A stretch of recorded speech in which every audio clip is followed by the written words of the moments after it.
జిల్లాల్లో కూడా ఉద్రిక్త పరిస్థితి నెలకొంది. హన్మకొండ జిల్లాల్లో అరెస్టుల పర్వం కొనసాగుతోంది. హన్మకొండ బీఆర్ఎస్ పార్టీ కార్యాలయంలో జిల్లా అధ్యక్షుడు మాజీ చీఫ్ విప్ దాస్యం వినయ్ భాస్కర్ తో సహా కార్యకర్తలు పోలీసులు అరెస్ట్ చేశారు. దీంతో అక్కడ ఉద్రిక్త వాతావరణం నెలకొంది. పోలీసులకు బీఆర్ఎస్ కార్యకర్తలకు మధ్య వాగ్వాదం చోటు చేసుకుంది.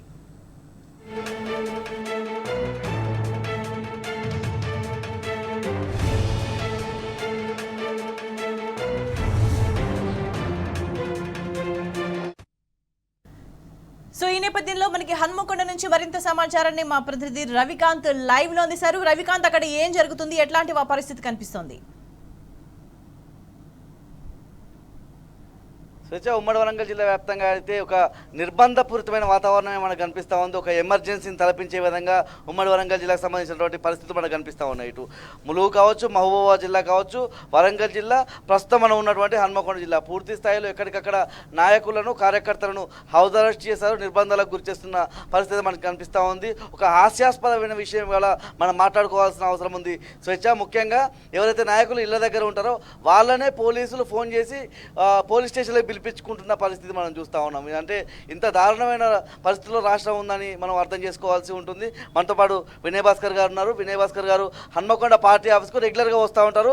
స్థానికంగా వచ్చే ప్రజలకు సంబంధించి వాళ్ళు సమస్యలు చెప్పుకుంటూ ఉంటారు. ఆయన ఇక్కడ కూర్చొని వాళ్ళకి సంబంధించినటువంటి సమస్యలను పరిష్కరించడంలో భాగంగా వస్తూ ఉంటారు. ఆయన కూడా నిర్బంధించారు. హన్మకొండ జిల్లా పార్టీ ఆఫీస్ దగ్గర కూడా పూర్తి స్థాయిలో పోలీసులు భారీగా మోహరించారు. సార్, ఏంటి ఈ పరిస్థితి ఏమనుకోవచ్చు? ఎమర్జెన్సీని తలపిస్తూ ఉంది హన్మకొండ జిల్లాలో. ఈ వాతావరణం అంతా కూడా ఎట్లా కూడా వస్తుంది అంటే ఎన్నికల కన్నా ముందు ఈ కాంగ్రెస్ పార్టీ వాళ్ళు ప్రజలను మభ్యపెట్టే విధంగా అనేక హామీలు అమలు కాని హామీలు ఇచ్చారు. వారు ఇచ్చినటువంటి హామీలే ప్రజలు అడుగుతున్నారు మీరు అమలు చేయమని చెప్పి. కాబట్టి అమలు చేయకుండా ఈరోజు మరి పరిస్థితి కనుక చూసినట్టయితే దీన్ని అణచివేసే విధంగా అంటే ఇంద్రమ్మ పాలన అంటున్నారు. అంటే మళ్ళొక్కసారి మాకు ఎమర్జెన్సీ పాలన గుర్తొస్తుంది. కాబట్టి ఈరోజు ఇంద్రమ్మ పాలన అంటే రౌడీయిజము, మరి పేదలను ఇండ్లు లేకుండా చేయటం, ఈ తీరుగా అనేక కార్యక్రమాలు చేస్తూ ఈరోజు ఇది చేస్తున్నారు. ఒక రాజకీయ నాయకుడు మరి రాజకీయ సవాళ్ళు విసిరేండు నెహ్రూ గారికి. మరి దానికి రాజకీయంగా జవాబు చెప్పే బదులు రౌడీయిజంతో రాడ్లు పట్టుకొని మా ఎమ్మెల్యేల పైన దాడి చేయటం. ఒక ఉద్యమకారుడు, ఒక మాజీ మంత్రివర్యులు మా మాజీ మంత్రులను ఒక 7-8 గంటల పాటు రౌడీలను తిప్పినట్టు వ్యాన్లు ఎక్కించుకొని అవంతా కూడా ఇచ్చేసి అనేక ఇబ్బందులు పెడుతున్నారు. మేము ఏమంటున్నాము, ప్రజాస్వామ్యాన్ని మీరు పరిరక్షించాలి, ప్రజాస్వామ్యాన్ని మీరు కాపాడాలి, దాన్ని కూన్ చేసే విధంగా ఇది చేస్తున్నారు. ఈరోజు అన్ని వర్గాల ప్రజలు, ఇటు పేదలు, బడుగు లేని వర్గాలు, మహిళలు, వారికి ఇచ్చినటువంటి హామీలు, మైనార్టీలు.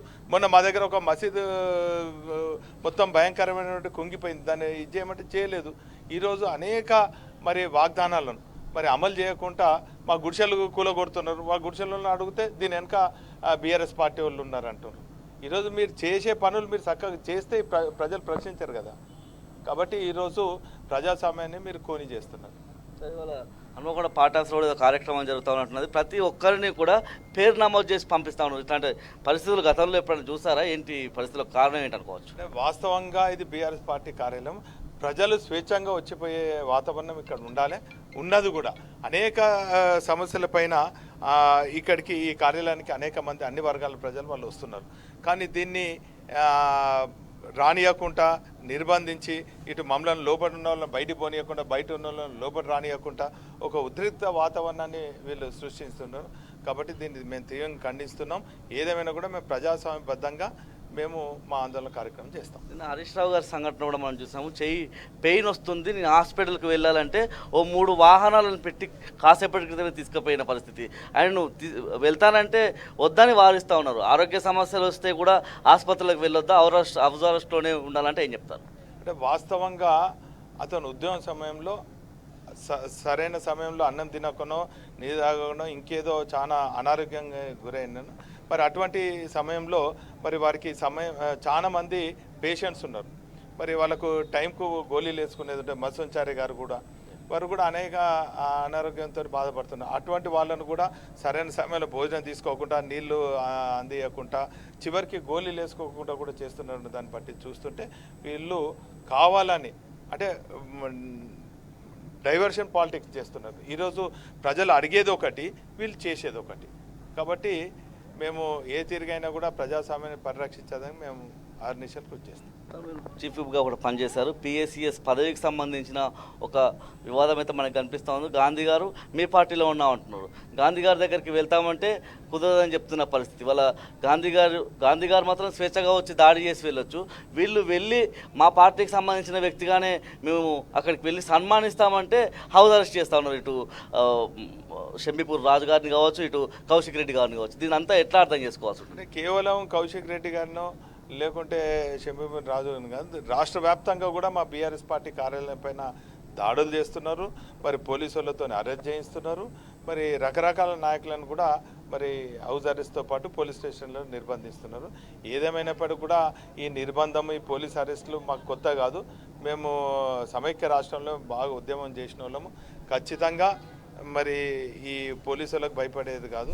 ప్రజాస్వామ్యాన్ని పరిరక్షించడానికి ప్రజా సమస్యలపైన నిరంతరం మేము పోరాడుతాం. వాళ్ళ పోలీసులు చెప్తా ఉన్నమాట, వినాయక నవరాత్రులు నడుస్తూ ఉన్నాయి, దానికి సంబంధించి శాంతి భద్రతల ఇష్యూ వచ్చే అవకాశం ఉంటుంది. వాళ్ళ గాంధీ గారు వచ్చే సమయంలో అలాంటి ఇష్యూస్ ఏమి ఉండయా? బీఆర్ఎస్ సంబంధించినటువంటి నాయకులు మాట్లాడితేనో లేకుంటే ప్రజాస్వామ్యయుతంగా కొన్ని ఇట్లా మాట్లాడితేనో ఇట్లాంటి వివాదాలు దారిస్తాయి అంటే ఏం చెప్తారు? అంటే వాస్తవంగా ఒక రాజకీయ నాయకుడు సవాలు ఇస్తే ప్రతి సవాల్గా మీరు చెప్పండి. కానీ రౌడీజం లాగా కత్తులు పట్టుకొని కటారాలు పట్టుకొని ఇళ్లపైన దాడి చేసి ఇవన్నీ కూడా చేస్తే మరి దాన్ని ప్రజలందరూ కూడా చూస్తున్నారు. దీనికి సరైన సమయంలో మరి సరైన తీరుగా జవాబు చెప్తారు. ఏదైనా కూడా ప్రజలు అడిగేది ఒకటి, మీరు చేసేది ఒకటి. ప్రతి 2 నెలలకు ఒకసారి అవినీతి ఆరోపణలు చేస్తూ ఈరోజు బీఆర్ఎస్ పార్టీ నాయకులను మరి అరెస్ట్ చేయటం, లేకుంటే వారిపైన దాడి చేయటం ఎప్పటికప్పుడు ఇది కొత్త. అంటే ప్రతి 2 నెలలకు ఒకటి అవినీతి ఆరోపణ చేసి మా నాయకులను అరెస్ట్ చేయటం ఇవన్నీ కూడా చేస్తుంది. ప్రజలందరూ కూడా గమనిస్తున్నారు. సరైన సమయంలో సరైన రీతిలో మేము జవాబు చెప్తాం. ఇది మొత్తంగా చూస్తే హన్మకొండ జిల్లా పార్టీ కార్యాలయంలో వినయ్ భాస్కర్ గారితో సహా ఇక్కడ ఉన్నటువంటి నాయకులు కార్యకర్తలందరినీ కూడా నిర్బంధించిన పరిస్థితి. ఇక అన్ని జిల్లాల్లోనూ మహబూబాబాద్ జిల్లాకు సంబంధించి కూడా అక్కడ నాయకులందరినీ కూడా నిర్బంధించారు. ఇటు ములుగు జిల్లాకు వెళ్తే అక్కడ ఎమ్మెల్యేగా పోటీ చేసినటువంటి బడి నాగజ్యోతి, అంతకుముందు జెడ్పీ చైర్పర్సన్ కూడా పనిచేశారు. ఆమెతో పాటు 50 మంది బీఆర్ఎస్ నాయకులు కార్యకర్తలను హౌస్ అరెస్ట్ చేశారు. అన్ని జిల్లాల్లోనూ కూడా ఉమ్మడి వరంగల్ జిల్లా వ్యాప్తంగా అన్ని ప్రాంతాల్లోనూ ఇదే పరిస్థితి మనకు కనిపిస్తూ ఉంది. స్వేచ్ఛ రైట్ రవికాంత్,